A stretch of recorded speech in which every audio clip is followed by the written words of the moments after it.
આતંકના આકા મસૂદ અઝહર ફરતે ભારતનો સકંજો, America, Britain અને ફ્રાન્સનું ચીન પર પ્રચંડ દબાણ. ચીન નહીં માને તો બીજા રસ્તા પણ હોવાનું અમેરિકાએ કહ્યું.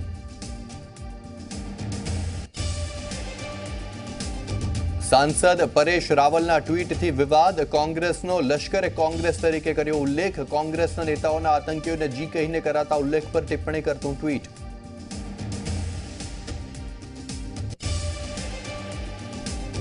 દિલ્હીમાં આજે ભાજપની પ્રથમ સીઈસીની બેઠક. પ્રધાનમંત્રી મોદીની બેઠકમાં થઈ શકે છે જાહેરાત. ઉત્તર પ્રદેશ અને બિહારના અનેક મોટા નામોની જાહેરાતની શક્યતા.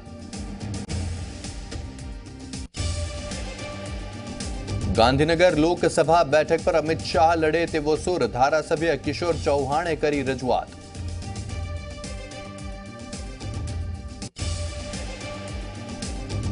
સુરતમાં સાંસદ સી.આર. પાટીલ સામે આચાર સંહિતાની ફરિયાદ. આપણી સેના બનશે વધુ મજબૂતના પોસ્ટર લગાવતા કોંગ્રેસ કોર્પોરેટરે કરી ફરિયાદ.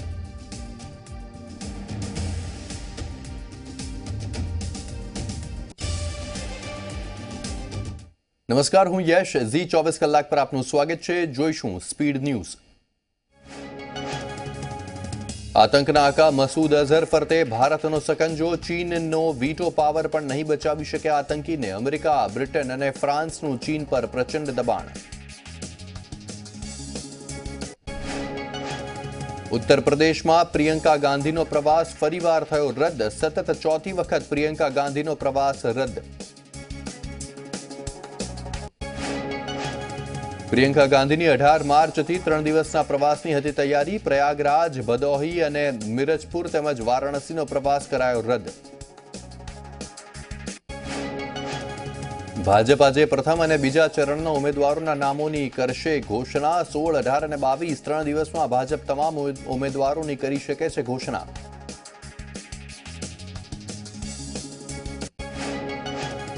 પ્રધાનમંત્રી મોદીએ કર્યું ટ્વીટ કરીને કહ્યું, ભ્રષ્ટાચાર અને ગંદકી સામે લડનારા તમામ લોકો ચોકીદાર છે.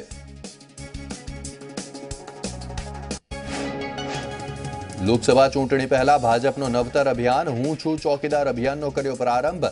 દરેક મતદારોને અભિયાન સાથે જોડવાનો પ્રયાસ. રાષ્ટ્રપતિ રામનાથ કોવિંદ દેશની મહાન હસ્તીઓને પદ્મ વિભૂષણ અને પદ્મભૂષણ એવોર્ડથી કર્યા સન્માનિત. સમારોહમાં પ્રધાનમંત્રી મોદી પણ રહ્યા ઉપસ્થિત.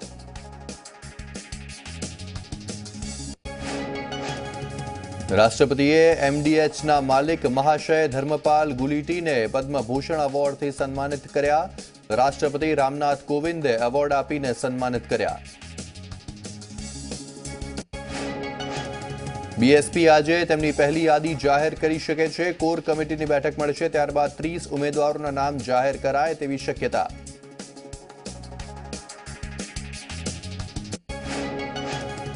રિસર્ચ શિપ સાગર સંપદા પર આગ. શિપ પર 30 ક્રૂ મેમ્બર્સ, 16 વૈજ્ઞાનિકો હતા સવાર. રેસ્ક્યુ ટીમની 2 શિપ પહોંચી હતી બચાવ માટે. લોકસભાની ચૂંટણીને લઈને આચાર સંહિતા લાગુ કરવામાં આવી છે, જેમાં અમદાવાદમાં લાયસન્સ ધરાવતા હથિયાર ધારકોને 7 દિવસમાં હથિયાર જમા કરવાનો આદેશ કરાયો છે અને જો કોઈ હથિયાર જમા નહીં કરાવે તો કાયદેસર કાર્યવાહી કરાશે. સમગ્ર રાજ્યમાં કુલ 56,000 જેટલા લોકો પરવાનેદાર હથિયાર ધારકો છે, જેમાં અમદાવાદમાં 7,000 જેટલા લોકો છે. સાંસદ પરેશ રાવલે ટ્વીટ કર્યું. પરેશ રાવલે કોંગ્રેસને લશ્કરે કોંગ્રેસ તરીકે ઉલ્લેખ કર્યો. કોંગ્રેસના નેતાઓના આતંકીઓને જી કહીને ઉલ્લેખ કરવામાં આવ્યો.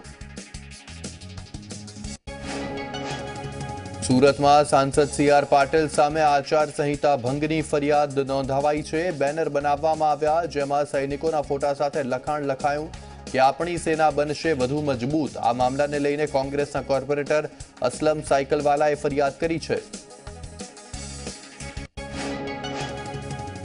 લોકસભા બેઠક માટે રાષ્ટ્રીય અધ્યક્ષ અમિત શાહ ગાંધીનગરથી ચૂંટણી લડે તેવી શક્યતા. જેને લઈને ધારાસભ્ય કિશોર ચૌહાણે કરી રજૂઆત. નવસારીમાં કોળી ઉમેદવારને ટિકિટ આપવા માટે લાગ્યા પોસ્ટર. ભાજપ કોંગ્રેસ બંને પાર્ટી પાસે કરી માંગ. તો મહત્વનું છે કે સુરત, નવસારીમાં 21 લાખ કોળી મતદારો છે. દાહોદનો આદિવાસી સમાજ જશવંત ભાભોરથી નારાજ થઈ તેમનું પોસ્ટર સોશિયલ મીડિયામાં કર્યું વાયરલ. પોસ્ટરમાં લખ્યું કે તમે સમાજ માટે શું કર્યું। રૂપિયા 400 કરોડના ફિશરીઝ કૌભાંડ અંગે ગાંધીનગરની કોર્ટમાં સુનાવણી હાથ ધરાઈ શકે છે। કૌભાંડમાં મત્સ્યોદ્યોગ મંત્રી પરસોત્તમ સોલંકી અને પૂર્વ મંત્રી દિલીપ સંઘાણી સામે આરોપ છે। આ પહેલા હાઈકોર્ટે દિલીપ સંઘાણી અને પરસોત્તમ સોલંકીને નીચલી કોર્ટની સુનાવણીમાં હાજર રહેવા તાકીદ કરી હતી, તેમ છતાં તેઓ કોર્ટમાં હાજર રહ્યા ન હતા,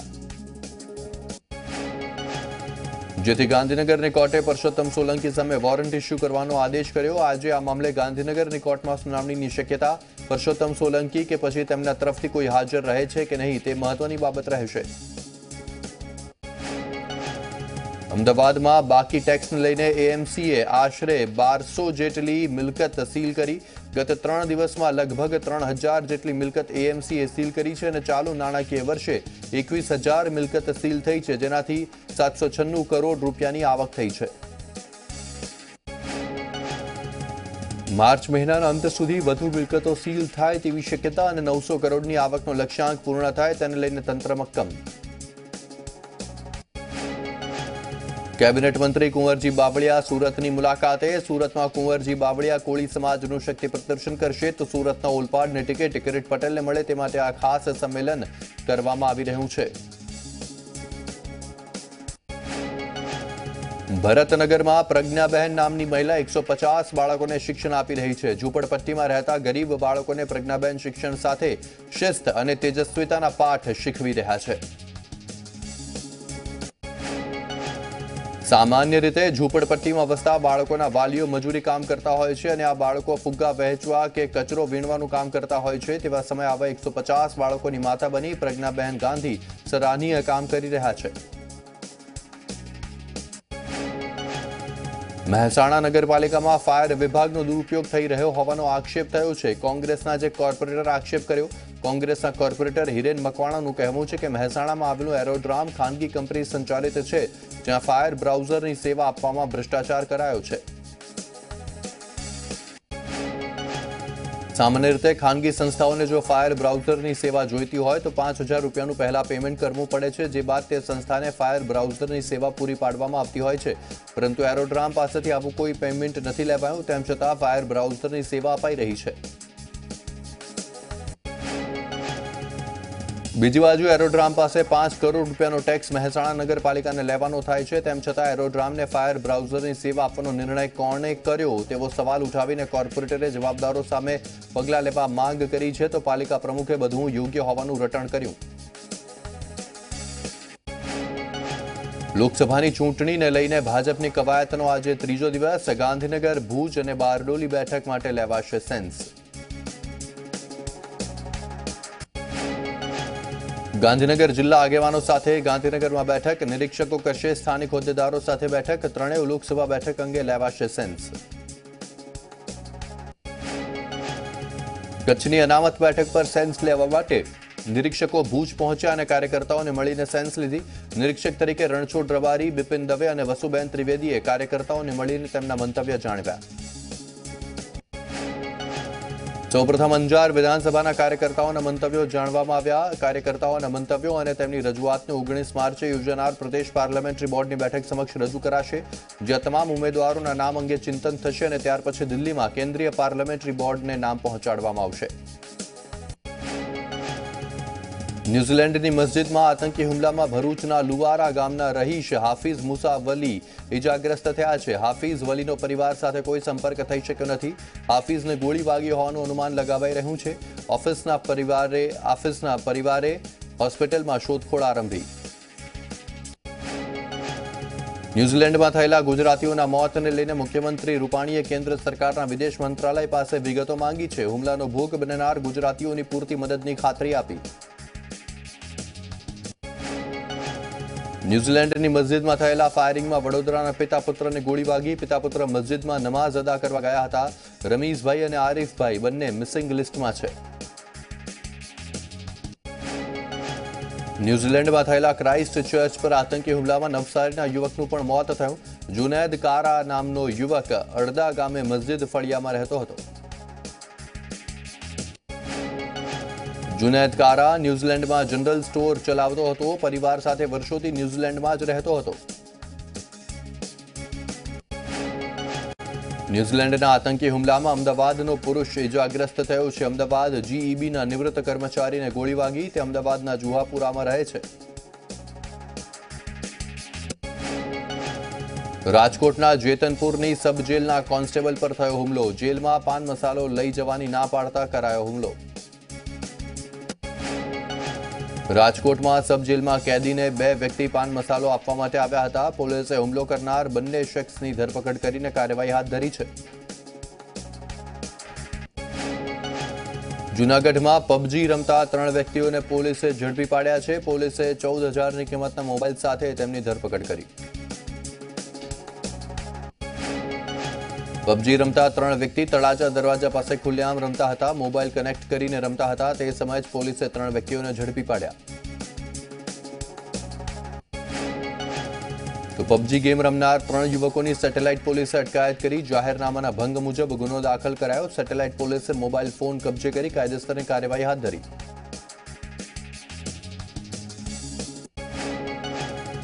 માત્ર આનંદ માણવા પબજી ગેમ 2 મહિનાથી રમતો હોવાનું ખુલ્યું. પકડાયેલા આરોપીમાં એક નોકરી કરનાર અને 2 યુવકો બેરોજગાર છે. અમદાવાદમાં રખિયાલ પોલીસે પબજી રમનાર યુવકની અટકાયત કરી. સરફરાઝ શેખ નામના યુવકનો મોબાઈલ ફોન જપ્ત કરી ગુનો નોંધીને કાર્યવાહી હાથ ધરી.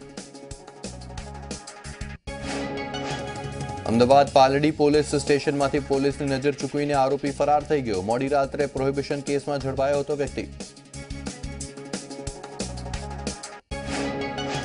મેડિકલ ચેકઅપ માટે લઈ જવાના હતા. તે સમયે આરોપી પોલીસને ધક્કો મારીને નાસી છૂટ્યો. પોલીસે આરોપી વિરુદ્ધ વધુ એક ગુનો નોંધીને તપાસ હાથ ધરી છે. અમદાવાદમાં સરકારી અધિકારીની ઓળખ આપી છેતરપિંડી કરી હોવાની ફરિયાદ થઈ. શખ્સે નોકરી અપાવવાની લાલચે 5,50,000 પડાવી લીધા.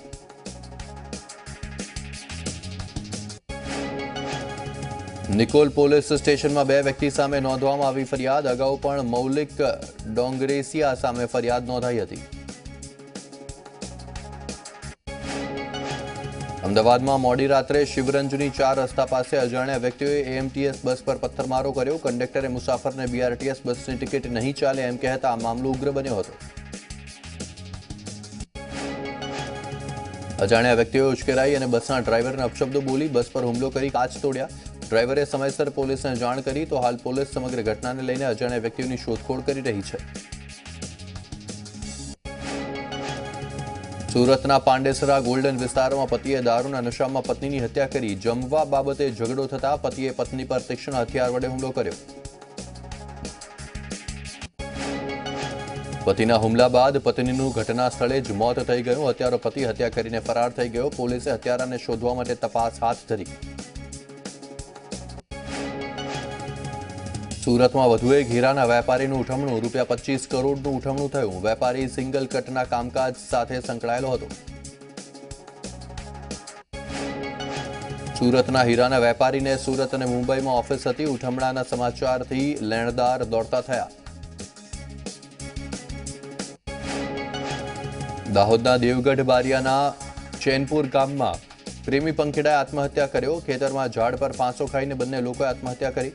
બંને લોકો એક જ ગામના રહેવાસી હતા, જેને લઈને આત્મહત્યાની ઘટનાથી સમગ્ર ગામમાં ચકચાર મચી જવા પામી છે. મહીસાગરમાં વન વિભાગના સર્ચમાં વાઘની હાજરીના સંકેત મળ્યા. સિગ્નલીના જંગલમાં મળી આવ્યા વાઘના પંજા. 4થી વધુ સ્થળોએ મળ્યા નિશાન. વન વિભાગનું જૂના પંજાના નિશાન હોવાનું રટણ. ત્યારે સ્થાનિકો વારંવાર કરી રહ્યા છે વાઘ હોવાનો દાવો. વન વિભાગ નાઇટ વિઝન કેમેરાના આધારે તપાસ કરી રહ્યું છે. કોડીનારના હરમડિયા ગામે ખેડૂત પર સિંહે કર્યો હુમલો. ખેડૂત આંબાના બગીચામાં કામ કરી રહ્યો હતો ત્યારે સિંહે હુમલો કર્યો. હાલ ઇજાગ્રસ્ત ખેડૂતને સારવાર માટે હોસ્પિટલ ખસેડાયો છે. ગીર ગઢડા તાલુકાના ઉમેજપરા ગામ પાસે 2 સિંહનો લટાર મારતો વિડીયો વાયરલ થયો. ગીર જંગલથી નજીક આવેલા વિસ્તારમાં અવારનવાર સિંહો શિકારની શોધમાં આવી પહોંચે છે. ત્યારે પસાર થતા મુસાફરે કારમાં રહીને મોબાઈલમાં આ વિડીયો કેદ કર્યો.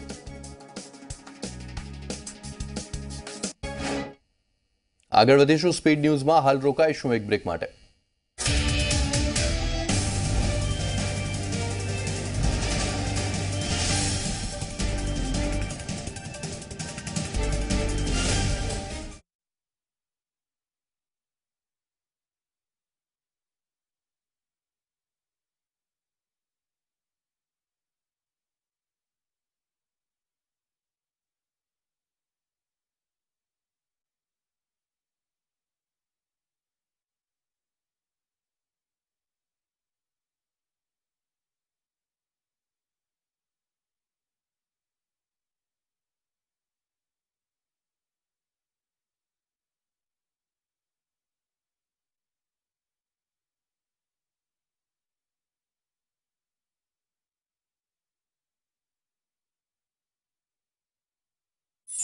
આપની પોતાની ન્યૂઝ ચેનલ ઝી 24 કલાક GTPL પર જુઓ 261 નંબર પર।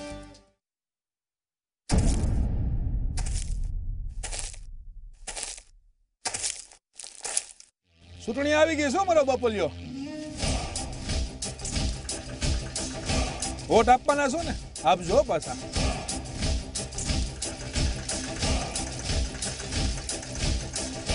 અને કોને આપવાના છો, શું કામ આપવાના છો, આ બધું વિચારજો।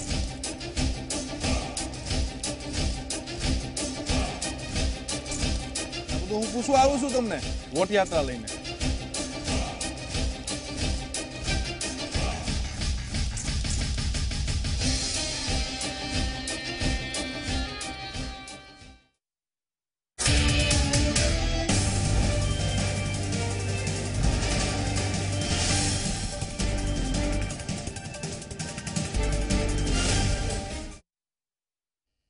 બ્રેક બાદ આપનું સ્વાગત છે। આગળ વધીશું સ્પીડ ન્યૂઝમાં। સુરતના અડાજણ વિસ્તારના એક બિલ્ડિંગનો ભાગ થયો ધરાશાયી। અડાજણના સંઘવી ટાવરનો એક ભાગ ધરાશાયી થતા દોડધામ મચી। સદનસીબે આ ઘટનામાં કોઈ જાનહાનિ નથી થઈ। નસવાડી ઘેસવાડી પાસે મોડી રાત્રે ટેમ્પોએ પલટી મારી। ટેમ્પોમાં સવાર એકનું મોત, 17 ઇજાગ્રસ્ત।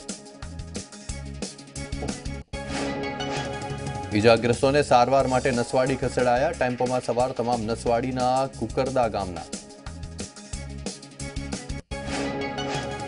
પાટણમાં જૂની તાલુકા મામલતદાર કચેરીના રેકર્ડ રૂમમાં આગ। અગમ્ય કારણોસર આગ લાગતા કચેરીમાં રાખેલા તમામ રેકર્ડ બળીને ખાખ થયા। આગની જાણ થતાં પાટણ નગરપાલિકાની ટીમ ઘટના સ્થળે પહોંચી અને આગ પર કાબુ મેળવ્યો। રાજકોટમાં સ્વાઇન ફ્લૂનો કહેર યથાવત। સિવિલ હોસ્પિટલમાં સારવાર દરમિયાન પોરબંદરની વૃદ્ધાનું મોત। જામનગરમાં સ્વાઇન ફ્લૂથી એક મહિલાનું થયું મોત। શહેરની જીજી હોસ્પિટલમાં દ્વારકાની મહિલાનું મોત થતાં ચકચાર મચી। આઇસોલેશન વોર્ડમાં હજુ પણ 11 દર્દીઓ સારવાર હેઠળ। રાજકોટમાં બપોરના 3 વાગ્યા બાદ પાણી કાપ। શહેરના વોર્ડ નંબર 2, 7 અને 10માં પાણી કાપ। ન્યારી હેડવર્ક્સની મુખ્ય પાઇપલાઇનમાં લીકેજના કારણે પાણી કાપ મુકાયો। ભાવનગર શહેરમાં PNR સોસાયટી સંલગ્ન નટરાજ કોલેજે પ્રશંસનીય કામ કર્યું। કોલેજના સંકુલમાં પ્રદૂષિત પાણીનું પુનઃ શુદ્ધિકરણ કર્યું। પાણી 6 એકરના કેમ્પસમાં આવેલા બાગ બગીચાના ઉપયોગમાં લેવામાં આવે છે। 9 વર્ષ પહેલા પાણીની બચતનો વિચાર આવ્યો હતો અને તેને લઈને 2010માં 20 લાખના ખર્ચે પાણીનું શુદ્ધિકરણ કરતું મશીન ફિટ કરાયું। પ્લાન્ટમાં દરરોજ 25,000 લીટર જેટલું શુદ્ધ પાણી થાય છે અને સંસ્થાના આ પ્રયાસથી પાણીની બચત થાય છે અને પાણી માટેનો ખર્ચ પણ ઘટ્યો છે। વડોદરા શહેરમાં વિતરણ કરાતા દૂષિત પીવાના પાણીને લઈને ઉગ્ર કોંગ્રેસે ઢોલનગારા વગાડીને પાલિકા કચેરીએ રજૂઆત કરી। આ અંગે પહેલા પણ રજૂઆત કરાઈ હતી, ત્યારે અધિકારીઓએ ઉડાઉ જવાબ આપતા પાણી પીવાલાયક હોવાનું જણાવ્યું હતું। આ વખતે પાલિકાના વિપક્ષ નેતા ચંદ્રકાંત શ્રીવાસ્તવે અધિકારીઓને ચીમકી આપી છે કે જો પીવાનું પાણી શુદ્ધ નહીં આપવામાં આવે તો દૂષિત પાણી અધિકારી અને એન્જિનિયર્સને પીવડાવવામાં આવશે। વડોદરાના કિશનવાડી વિસ્તારની મહિલાએ દૂષિત પાણીની સમસ્યા મુદ્દે પાલિકા વોર્ડની કચેરીએ હલ્લાબોલ કર્યો। કિશનવાડીના રહીશોએ તંત્ર સમક્ષ વારંવાર રજૂઆત કર્યા બાદ પણ દૂષિત પાણીની સમસ્યા ન ઉકેલાતા મહિલાઓએ કચેરી ખાતે માટલા ફોડીને વિરોધ નોંધાવ્યો। જયંતિ ભાનુશાળી હત્યા કેસમાં છબીલ પટેલના 10 દિવસના રિમાન્ડ મંજૂર કરાયા છે। પોલીસે 14 દિવસના રિમાન્ડ માંગ્યા હતા। કોર્ટે 10 દિવસના રિમાન્ડ મંજૂર કર્યા છે। રિમાન્ડના 12થી પણ વધુ કારણો રજૂ કર્યા હતા। પોલીસ રિમાન્ડ દરમિયાન અનેક ખુલાસા થાય તેવી શક્યતા। વડોદરામાં કોંગ્રેસના નરેન્દ્ર રાવત અને અમી રાવતની બબાલ થઈ। નરેન્દ્ર રાવત અને અમી રાવત વન્ડરલેન્ડની મુલાકાત લેવા ગયા હતા। ત્યાં વન્ડરલેન્ડના કર્મચારીઓ સાથે બબાલ થઈ। દંપતીએ ટિકિટ ન લેતા કર્મચારીઓએ પ્રવેશ ન આપતા નરેન્દ્ર રાવત અકળાયા। વન્ડરલેન્ડના કર્મચારીઓએ વિડીયો વાયરલ કર્યો। વડોદરાનો એક વિડીયો સોશિયલ મીડિયામાં વાયરલ થયો છે, જેમાં ચકલી સર્કલ પાસે ટ્રાફિક પોલીસ સાયકલ ચાલક પાસેથી દંડ વસૂલી રહ્યો છે। આ વિડીયો જોતા લાગી રહ્યું છે કે વડોદરા ટ્રાફિક પોલીસે સાયકલ ચાલક માટે પણ નવો નિયમ બનાવ્યો છે। વડોદરામાં સયાજીગંજ પોલીસ મથકના એએસઆઈ હસમુખ પરમારે આત્મહત્યાનો પ્રયાસ કર્યો। એએસઆઈ હરણી સવાદ ક્વાર્ટર્સના રહેણાંક ખાતે હતા। તે દરમિયાન તેમણે અગ્નિસ્નાન કર્યું। ઇજાગ્રસ્ત એએસઆઈને હોસ્પિટલ લઈ જવાયા છે। પંચમહાલના ઘોઘંબાના ફરોડ ગામમાં માટીની ચોરી ડામવા ગયેલ ખાણ ખનીજ ટીમ સાથે થઈ ઝપાઝપી. ખાણ ખનીજ અધિકારીએ રજૂઆત કરવા છતાં રાજગઢ પોલીસે ફરિયાદ ન નોંધી. ધૂળેટીના તહેવારને આડે હવે ગણતરીના દિવસો બાકી છે, ત્યારે રાજકોટ શહેર પોલીસ કમિશનર મનોજ અગ્રવાલે જાહેરનામું બહાર પાડ્યું. જાહેરનામામાં રાહદારીઓ પર રંગ ઉડાવવા પર પ્રતિબંધ લદાયો છે. જે જાહેરનામાનું ઉલ્લંઘન કરશે તેની સામે કલમ 135 હેઠળ શિક્ષાત્મક પગલાં લેવાશે.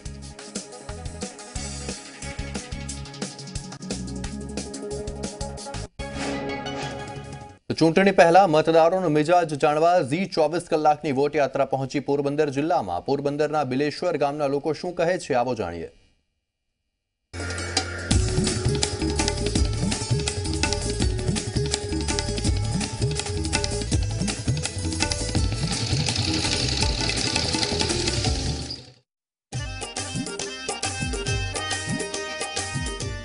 ઝી 24 કલાકની વોટ યાત્રા પોરબંદર મત વિસ્તારમાં ફરે છે અને આ મત વિસ્તારની અંદર ફરતા ફરતા અમને કીધું કે બિલનાથ મહાદેવનું મંદિર છે, જે ગામનું નામ છે બિલેશ્વર મહાદેવ. તો આપણે આ વોટ યાત્રા લઈને આવી ગયા છે બિલેશ્વર ગામે અને ચૂંટણીનું વાતાવરણ શું છે એ જાણી હું આપણે બધા પાસેથી બિલેશ્વર ગામમાં. તો હાલો બિલેશ્વર ગામમાં આ વોટ યાત્રા લઈને.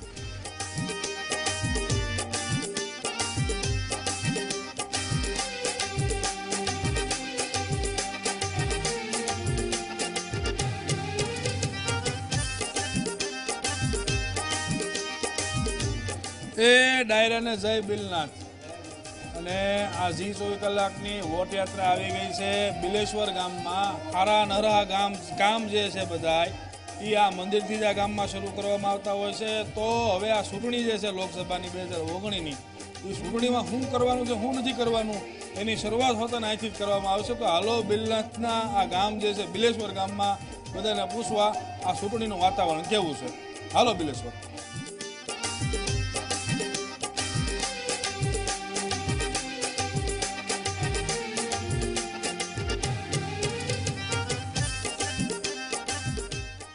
ઝી 24 કલાકની વોટ યાત્રા પોરબંદર બેઠકના બિલેશ્વર ગામે આવી ગઈ છે અને આ વોટ યાત્રાનો સકડો આવતાની આ રીતે ગામના લોકો જે છે અત્યારે ભેગા થઈ ગયા છે. તો આ ગામમાં શું નવું છે, ચૂંટણીનું વાતાવરણ કેવું છે એ આપણે જાણશું કે આ વખતની ચૂંટણી કેમની જવાની છે. એ કાં કયો ભાઈ? બસ ભાઈ હાલે હો. અને આ ચૂંટણીનું વાતાવરણ આ ગામમાં કેવું છે? ચૂંટણીનું વાતાવરણ તો અટાણા સુધી તો કંઈ વાંધો નથી. સમયસર ગ્રાન્ટો આવી જાય છે, ગામના સારા કામ થાય છે, ગામના આગેવાનો સરપંચો ગ્રામ પંચાયત બધા ઉત્સાહી છે, કંઈ મુશ્કેલી જેવું જણાતું નથી.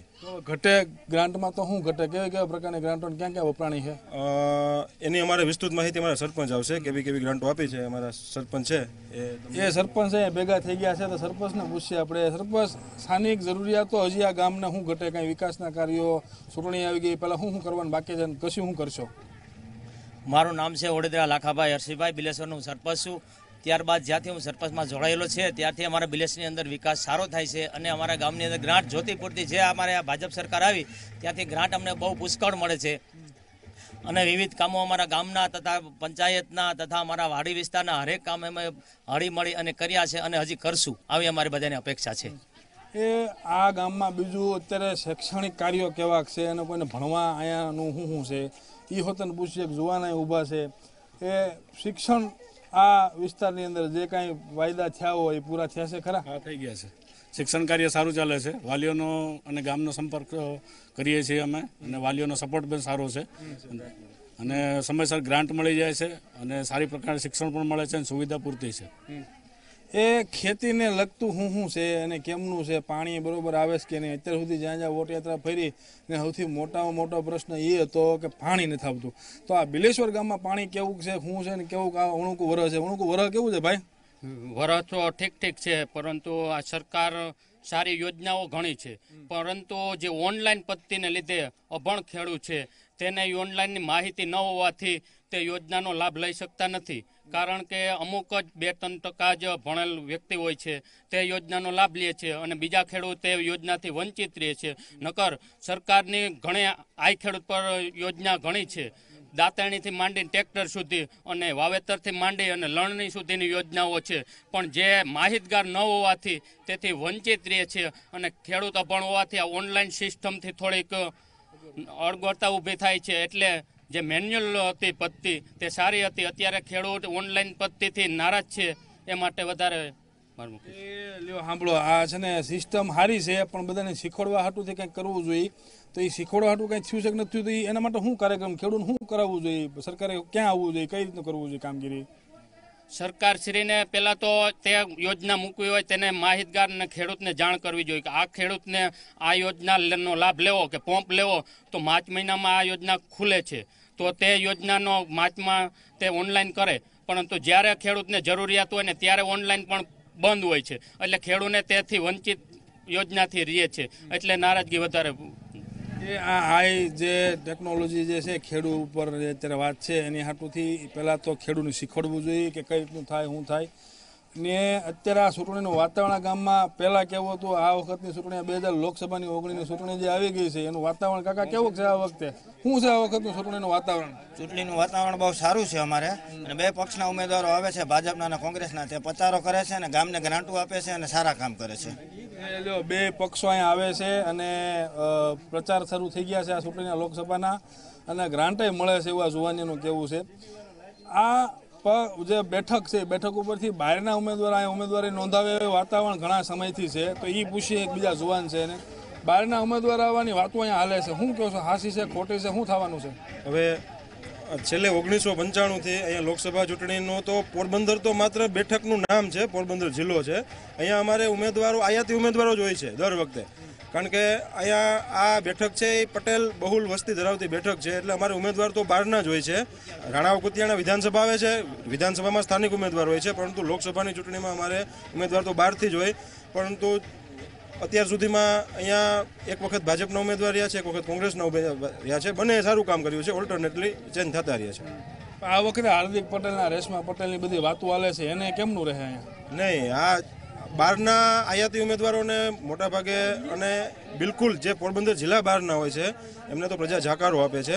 વધારે તો અહીંના પોરબંદર જિલ્લા જેતપુર ધોરાજી સાઈડના ઉમેદવારો જો અહીંયા આવે તો એમને પ્રજા સાથ આપે છે. એ આ એક બીજા સાધુ સંત જેવા વ્યક્તિ ઊભા છે ને પૂછી કોણ છે અને શું છે. એ શું નામ તમારું? કૌશિકગીરી.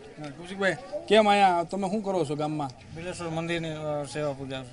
એ બિલેશ્વર મંદિર જે પ્રખ્યાત છે ને પ્રાચીન છે ને સેવા પૂજા કરે છે, તો બાપુ તરીકે ચૂંટણીમાં શું ભાગ ભજવશે પૂછે? બધાને કેવો મતદાન કરવા જવાનું? હા, બધાને મતદાન તો અમારે ઓલરેડી થાય છે દર વર્ષે, 80-85% જેવું છે. અહીંયા બધાને બાપુ મતદાન કરવાનું કહે છે, અને આ ગામના લોકોને આપણે પૂછ્યું બીજા બહારના ઉમેદવાર જે આવશે ને કેમ સ્વીકારે છે કે નથી સ્વીકારતા એ જોવું રહ્યું, ચૂંટણી ટાણે ખબર પડશે. તો વોટ યાત્રામાં હતું બિલેશ્વર ગામ, હાલો હવે જાય બીજે ગામે વોટ યાત્રા લઈને.